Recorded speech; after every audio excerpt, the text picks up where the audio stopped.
Hello, my name is Georgianne Ford with the Alpha Center for Divorce Mediation, and it's October, and we have one of our attorney mediators, Mike Routh, returning. Welcome back, Mike. Thanks, Georgianne. Yes.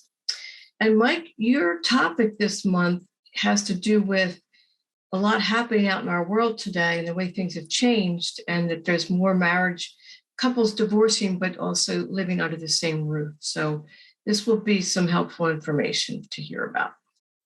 Right. Thanks, Georgianne. Yes, fall is in the air, and we're faced with a whole new set of housing challenges. You know, we got through that pandemic with very low interest rates, and our property values went up quite a bit too, as did the rental market. It was very difficult for people to find rental properties. And here we are in October of the year, and the prices have remained high. But now the interest rates have almost doubled from the first of the year and are still going higher. You know, we're going to have another hike here at the meeting in November. So I have a lot of clients coming into the divorce mediation process with their house, and they need to refinance, and they're finding it very difficult to do because a lot of them have these homes with mortgage loan rates of around 3 to 4%. And now we're up in the sevens, so almost double what they're accustomed to. So, Mike, is it a standard thing kind of for people to go for a refinancing as opposed to going for two different households?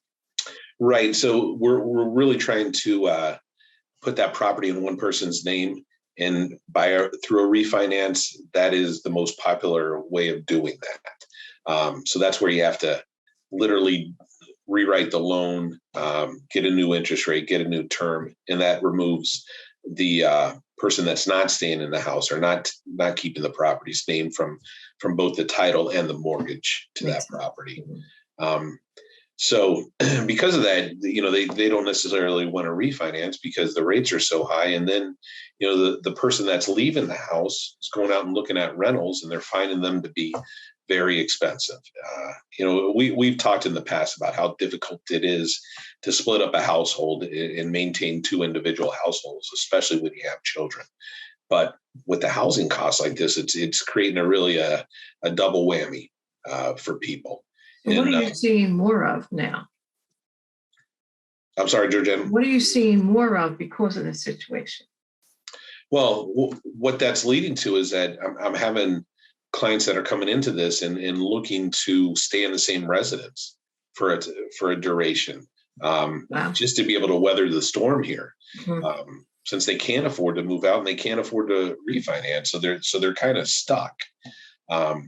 So that's kind of what the topic was about today, just to discuss how that works a little bit, because I want to, you know, basically express that you can still get financially separated and divorced while living together. There is no requirement that you move out of the house or that you have to be physically apart. You can still go through the same process, but it's important to keep some things in mind if you're going to do that. And we were talking a little bit about, before we jumped on the video here, about this isn't going to work for everybody, right? Like you have to be in a situation where you have an amicable relationship with your soon-to-be ex-spouse, meaning that you can stand the side of each other. You're not at that point in divorce where we're going to find a litigation attorney. If you're there, then it's probably best that one party moves out. But in mediation, I do get a lot of clients that are amicable, and you know they're getting divorced because it's just not working out. What are some recommendations that you would have if, in fact, the couple was getting divorced but did decide for now we have to live together? Right. So it's definitely important to establish some social rules when it comes to all of this. One of the first topics, you know, that I would suggest is that you sleep in separate bedrooms and no intimacy whatsoever, because that would do would put that separation date into question. That's always viewed by the court as that you are still together if you're still engaging in that kind of activity. So that's important. We also encourage no dating either. Don't jump into the dating pool. You got plenty of time for that. Just wait until you move out and have your own place for that. So those are, excuse me, two big guidelines. Another one would be that if you have children, that you establish a a parenting arrangement. So you don't necessarily go out together as a family, because that can be confusing for your kids, especially the little ones. Mm. So it's important to kind of get a structure in place for them, so they so they have some rules, they have some guidelines to follow, and they see how it's going to change. We, on certain days we're with mom, on certain days we're with dad, and that's going to carry over when you do have those two residences. So it's important to do that as well. Makes a lot of sense, because if you're still going out together as a family, the children get their hopes up. Right. They still think that the possibility of mom and dad getting back together is there. And it's a confusing time for them. We don't want to throw any more fuel on the fire with that stuff. So if you're going to do this, the best thing to do would be to sit down, write up some rules if you feel like that would be helpful, but just establish some guidelines for both of you.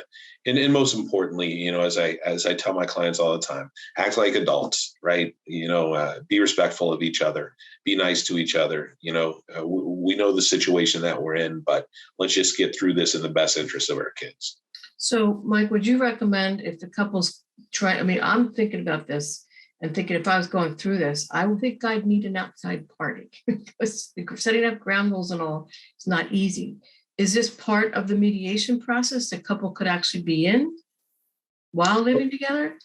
Right. With the parenting agreement, we could definitely do that through our parenting mediation, draft up some guidelines for that, because we can always come back at a later date and modify it.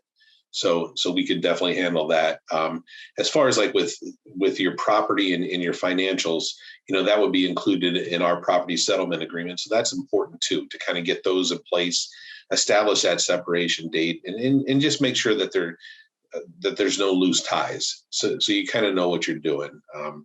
I met with a couple today, and we were talking about that very thing. And a lot of times when a party is going to refinance the house and they're not necessarily the major breadwinner, it is important for them to show the mortgage company a stream of child support and alimony payments. So that's even something that you could start doing, is making these child support and alimony payments in preparation for a refinance in the future, just to assist that other party in getting to that point. So that would be part of the agreement as well. So it makes a whole lot of sense to start that process if, in fact, you're definitely going that path. Yes. Yes. Great. Anything else? Any other tips? No, I just, I think the last thing was just basically understand that you don't have to sit in limbo. If you're headed in that direction, and we definitely believe that those agreements would help with this process. Don't feel you have to have like everything decided or locked down when you come into the mediation process. That's kind of the things that we work through together. Great. Thanks, Mike. Very helpful. Any of you who have questions for Mike or anybody at the Alpha Center for Divorce Mediation, especially with this, or need some guidance, 1-800-310-9085. And Mike, we will see you again next month, hopefully. Next month, Georgianne. Okay. Bye now. Bye.